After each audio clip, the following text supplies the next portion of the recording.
Valerie learned quickly that silence was a rule in the king's estate. It lived in the marble floors, the vaulted ceilings, the way every staff member moved like a ghost. Efficient, quiet, watchful. Even the air felt controlled, as if noise itself required permission. Breakfast was served at precisely 7. She arrived at the long glass table to find Terry already there. Tablet in hand, suit flawless, expression unreadable. He didn't look up when she sat. "Good morning," she said. "Sit," he replied, as if she hadn't already done so. A servant poured coffee. Another placed a plate of food in front of her, perfectly arranged, untouched by warmth. Valerie stared at it. "Do you ever eat with people?" Terry's fingers paused on the screen. Slowly, he looked up. "I eat to function," he said. "Conversation isn't a requirement." She almost laughed. Almost. Instead, she picked up her fork, refusing to let him see how small he made her feel. "Good. Because I'm not here to entertain you." A flicker, something like interest, crossed his eyes before it vanished. "Then we understand each other," he said. Her days became a routine of isolation. She explored the estate cautiously, discovering rooms she wasn't meant to enter and corridors guarded by quiet men in tailored suits. When she asked questions, the answers were polite and empty. "Mr. King's prefers privacy. That area is restricted. I'm not authorized to say." Valerie wasn't stupid. This house wasn't just a home. It was a fortress, and she was both its guest and its prisoner. The first public appearance came sooner than she expected. A charity gala. Mandatory.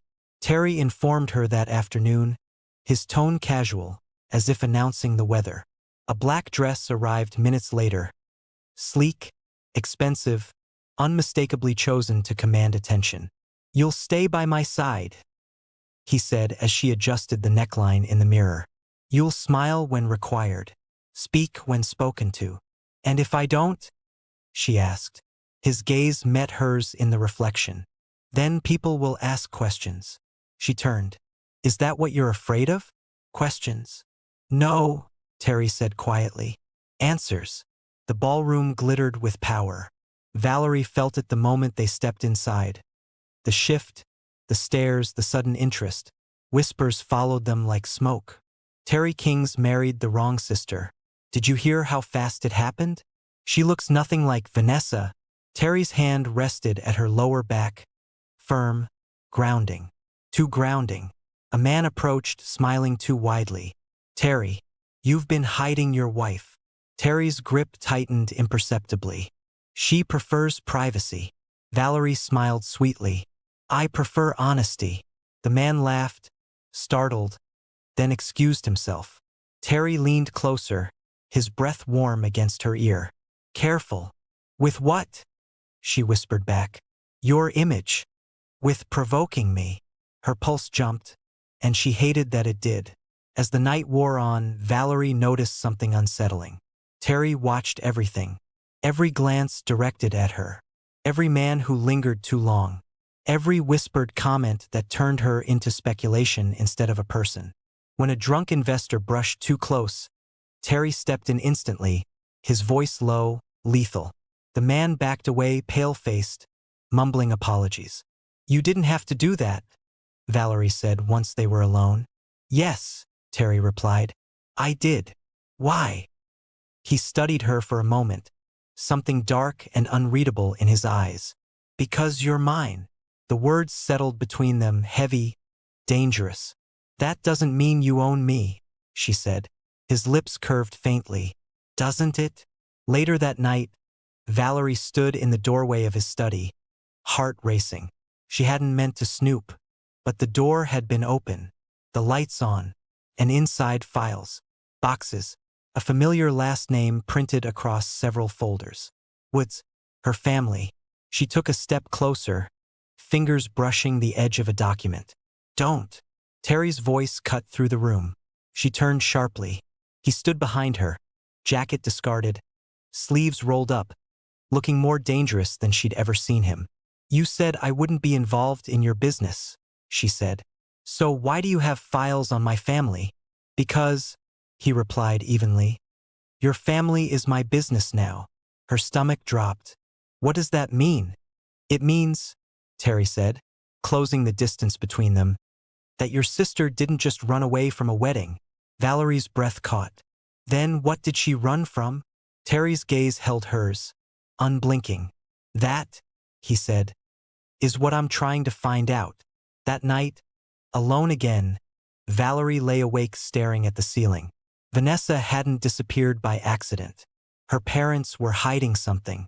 And Terry Kings, cold, controlled, dangerous Terry Kings, was watching her family for reasons he hadn't explained. The marriage wasn't just a contract. It was surveillance. And Valerie realized, with a chill curling through her chest, that she was standing in the center of a war she didn't understand. Married to a man who might be using her. The words felt stolen from her mouth. When Terry leaned in to kiss her, the world seemed to pause.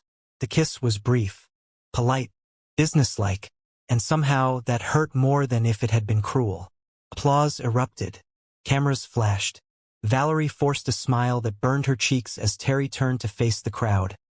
His hand firm at the small of her back, possessive without affection. She was officially Mrs. Terry Kings.